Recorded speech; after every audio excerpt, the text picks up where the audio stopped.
Welcome back to another edition of Toys I Did Not Own as a Kid. Alright, gang, so today we are going to be doing another Gobot. We are doing Gobot's Bad Boy. He is a renegade. He was voiced by Daryl Hickman in the show, and he turns into this Fairchild A10 Thunderbolt. So, I'm trying to, there we go. I think this is one of the coolest vehicle modes. He looks just like a Cobra Rattler to me. I definitely would love to see a blue one so that he could be a Cobra Rattler. This plane looks like it was made by the Fairchild Company or something like that for U.S. Obviously U.S. Army, and it was from the 70s, I believe in 74. Anyway, as you can see, this definitely has a lot of wear and tear. This sticker is peeling off, starting to peel off, but that's what it's supposed to look like. And this guy's very loose, and I'm gonna warn you right away, the robot mode is very, very lackluster. And also, I was very angry because the person who sold it to me, I don't know if they're the ones that did it or if they bought it this way, but it looks like the wing got broken because this portion of it came out and they put a piece of wood in there, and that's why it's so loose. So you have no idea how infuriating it is. See, there it goes. You have no idea how infuriating it is to pay good money. I mean, this guy was about $10. Of course, I haggled it down, but had I known that it was broken, I wouldn't have gotten him in the first place. But anyway, it is what it is, and let's transform him. So, of course, this is a Gobot, and Gobots were a line of toys that was released by Tonka here in the United States in 1983. After they got the license from Popey, which was a subsidiary of Bandai. They were released in Japan starting in 1982, and they were transforming toys. So for those of you who want to quarrel about it, yes, the Gobots technically came before the Transformers because they were released in late 1983, and the Transformers were released in May of 1984. So the Gobots, as far as the characters are concerned and the storyline and all of that stuff, came before. They were made by, like I said, they were released by Tonka, and the characterization was actually designed and made by Hanna-Barbera, and of course they came out with the show also before in order to sell us those toys. Truth be told, Hasbro was very nervous when the Gobots came out because of the fact that it was Hanna-Barbera. Hanna-Barbera was, not at the height of its success, but it was still very successful. It was still a very well-known studio.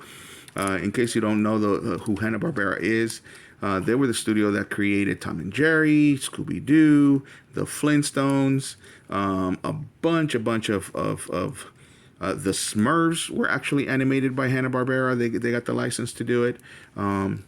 So many. I mean, I could go on forever. Birdman, Thunder the Barbarian.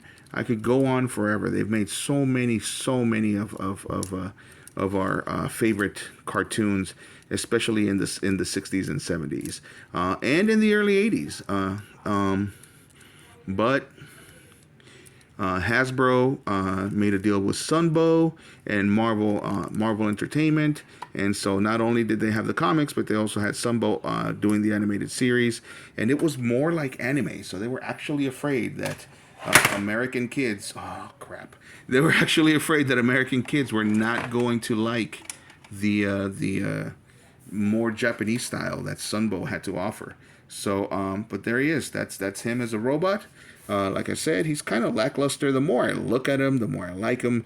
But when you first transform him, he is very, very lackluster. These are supposed to be his arms. They come out of the turbines, and if you actually look over here, he's got his little hands. So that's it. There he is. So not my favorite of the transformations. This reminds me very much of the army helicopter that they did as well, and it is pretty much the same body type. So Gobots do have some die-cast. Usually the torso has the die-cast. This one, I don't know why he has these stickers here. Because they get covered up as the robot on the robot form. So basically, in the you can only see them in the vehicle form. So I don't know what sense these make. Maybe they're supposed to just be the underlights. But this part I do like. I like that the cockpit turns into his torso. I just wish they would have done something better with these arms and with these legs. But again, it is what it is. They can't all be great. This is part of the reason why a lot of us didn't like Gobots, or a lot of kids didn't like Gobots. I liked Gobots. I just didn't like all of them, just like I didn't like all the Transformers. I only liked a few Transformers. But anyway, I had discerning taste, I'd like to think. So, but again, this was Machine Robo MR47 Fairchild Robo. That is the name that he was given. And he, I believe, came out in '85, but let's find it. Let's find his designation. There it is. So actually, it says 1984.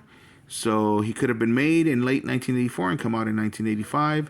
He is MR47, so that is part of the second wave, and he is part of the 600 line, which meant that you spent 600 yen and you got yourself one of these little bad boys. Again, love the vehicle form. Love the vehicle form. The robot form leaves a lot to be desired, but he is definitely not the worst. And again, I did not own this as a kid because I just didn't own that many GoBots.